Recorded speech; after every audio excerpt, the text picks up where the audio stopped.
तो दुश्मनों की सप्लाई लाइन काटिए, माने अपने घरों से मल्टीनेशनल कंपनियों का सामान खरीदना बंद करवाइए। यह है एक रास्ता, और यह अभियान पूरे देश में चलाना पड़ेगा।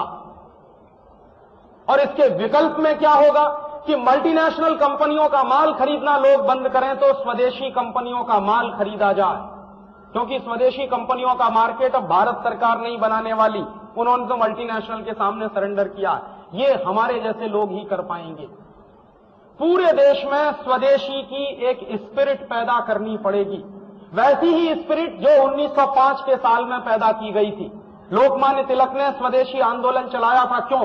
ताकि ईस्ट इंडिया कंपनी का माल बिकना बंद हो जाए। और लोकमान्य तिलक कहा करते थे कि स्वदेशी और स्वराज्य एक ही सिक्के के दो पहलू हैं, अगर स्वदेशी नहीं आएगा तो स्वराज्य कभी नहीं आ सकता, और स्वराज्य अगर मुझे लेना है क्योंकि मेरा वो जन्मसिद्ध अधिकार है, इसलिए स्वदेशी लाना ही पड़ेगा। और तब उन्होंने गांव गांव में विदेशी कपड़ों की होलियां जलवाना शुरू किया था, गांव गांव में विदेशी माल का बहिष्कार करवाना शुरू किया था, गांव गांव में जो विदेशी माल बेचने वाली दुकानें थी उन पर पिकेटिंग करवाना शुरू किया था। ये सब काम सारे देश में चला था, उससे एक शक्ति पैदा हुई थी। और ईस्ट इंडिया कंपनी को जो मुनाफा मिलता था वो मुनाफा 20-25 साल में आधे से भी कम रह गया था। तब अंग्रेजों ने हिंदुस्तान छोड़ने का फैसला किया था। दुश्मन को जब तक आपकी शक्ति मिलती रहेगी, आपकी ताकत मिलती रहेगी, तब तक वो यहां से छोड़कर नहीं जाएगा। तो पहला रास्ता तो यह है कि सारे देश में एक स्वदेशी का जबरदस्त आंदोलन चले, जिसमें लोग घर घर में, गांव गांव में, बच्चे, विद्यार्थी, स्कूल में पढ़ने वाले, सबको स्वदेशी का संकल्प लेना ही होगा विदेशी के बहिष्कार के लिए। एक तो ये कार्यक्रम है और एक ये रास्ता है। दूसरा रास्ता, हमारे ही देश के कुछ लोग हैं जो मल्टीनेशनल कंपनियों के शेयर खरीदते हैं, डिवेंचर खरीदते हैं। हम ही हमारे ही शेयर मार्केट से वो कैपिटल उठाते हैं, पूंजी उठाते हैं, और हमारे ही लोग हैं जो उनको पूंजी उपलब्ध कराते हैं। हमारे ही देश के कुछ लोग हैं जो उनको अपना प्लेटफॉर्म देते हैं जॉइंट वेंचर करने के लिए। ये बात हमको समझनी पड़ेगी कि हम हमारे घर में गलती से भी कभी किसी मल्टीनेशनल कंपनी के शेयर्स ना खरीदें। तो अगर सारे देश में शेयर मार्केट के लोग और शेयर मार्केट में काम करने वाले लोग एक छोटा सा फैसला कर लें कि देश को बचाने के लिए हम भी स्वदेशी के ही सिद्धांत पर चलेंगे, माने हम शेयर खरीदेंगे सिर्फ स्वदेशी कंपनियों के, विदेशी कंपनियों के शेयर्स हम नहीं खरीदेंगे, चाहे वो कितना ही लालच हमको क्यों न दें, और उनके डिवेंचर्स भी नहीं खरीदेंगे। माने मल्टीनेशनल कंपनियों में इन्वेस्टमेंट हमको रोकना पड़ेगा, जो इंडियन इन्वेस्टमेंट है वो रोकना पड़ेगा। एक दूसरा रास्ता ये है, पहले रास्ते के लिए हम लोग कोशिश कर रहे हैं कि गांव गांव में स्वदेशी हो, दूसरे रास्ते के लिए भी हम कोशिश कर रहे हैं कि हिंदुस्तान के शेयर बाजार में, मैं एक लेक्चर देके आया हूं, अगला लेक्चर फिर देने जा रहा हूं फरवरी में, और यही समझाने की कोशिश कर रहा हूं कि आप लोग बड़े जो ब्रोकर्स हैं, अगर वो ये एक फैसला करें कि हम मल्टीनेशनल्स के शेयर्स में नहीं खरीदेंगे, नहीं इन्वेस्ट करेंगे, तो एक दूसरा तरीका है दुश्मन को मारने का। और एक तीसरा तरीका है जो हमको करना है हम सबकी शक्ति से, वो तीसरा रास्ता है तात्कालिक। ये दोनों रास्ते हैं लॉन्ग टर्म के। इमीडिएट हमको क्या करना?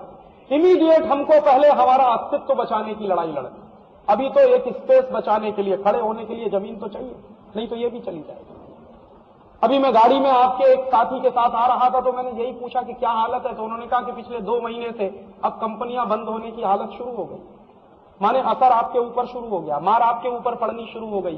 तो अभी तात्कालिक रूप से हम बच सकें, इसकी एक स्ट्रेटेजी हमको बनानी है, और वो स्ट्रेटेजी में 2 रास्ते हैं। पहला रास्ता, ये जितना ग्लोबलाइजेशन है, लिबरलाइजेशन है, और ये सारा का सारा जो चल रहा है इस देश में, ये चैलेंज करना है सुप्रीम कोर्ट में, और हम लोग इसकी तैयारी करें। गेट एग्रीमेंट भी हम चैलेंज करेंगे, और उसके लिए पिटीशन हमने ड्राफ्ट कर लिया। और गेट एग्रीमेंट के साथ साथ ये जो लिबरलाइजेशन और ग्लोबलाइजेशन है, इसको भी हम चैलेंज करने जा रहे हैं सुप्रीम कोर्ट में, और हम इसको इस बात पर सिद्ध करने जा रहे हैं कि ये जो कुछ चल रहा है वो एंटी नेशनल है। और संविधान में आर्टिकल 51 है जो मुझे ये अधिकार देता है कि मैं मेरे देश की रक्षा के लिए, मैं मेरे देश की संस्कृति की रक्षा के लिए कुछ भी करने के लिए स्वतंत्र हूं। तो मेरा देश डूब रहा है, ये बात मुझे समझानी है कोर्ट में।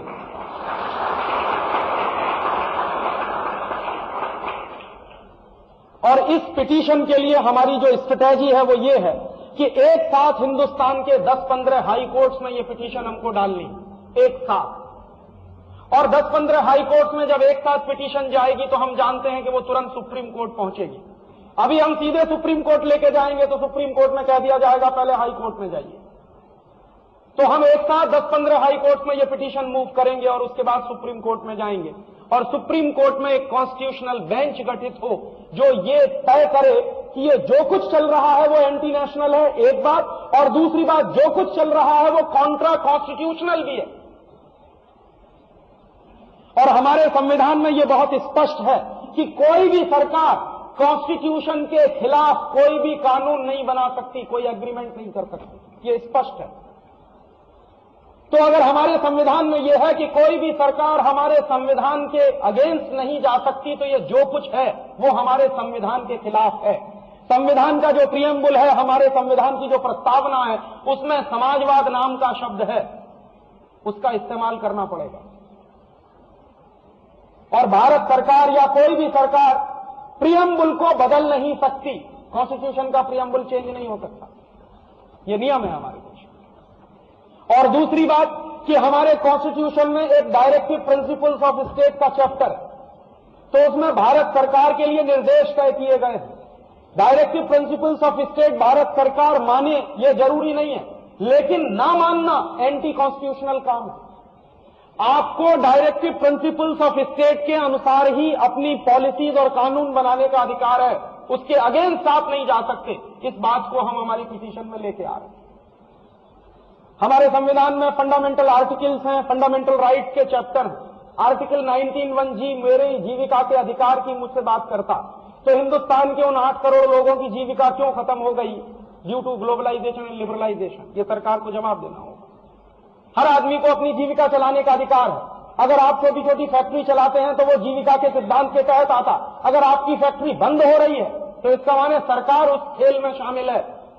तो सरकार ये कॉन्ट्रा कॉन्स्टिट्यूशनल काम कैसे कर सकती है? और हम सिद्ध करने जा रहे हैं कि ये सरकार ही कॉन्ट्रा कॉन्स्टिट्यूशनल है, एंटी नेशनल है।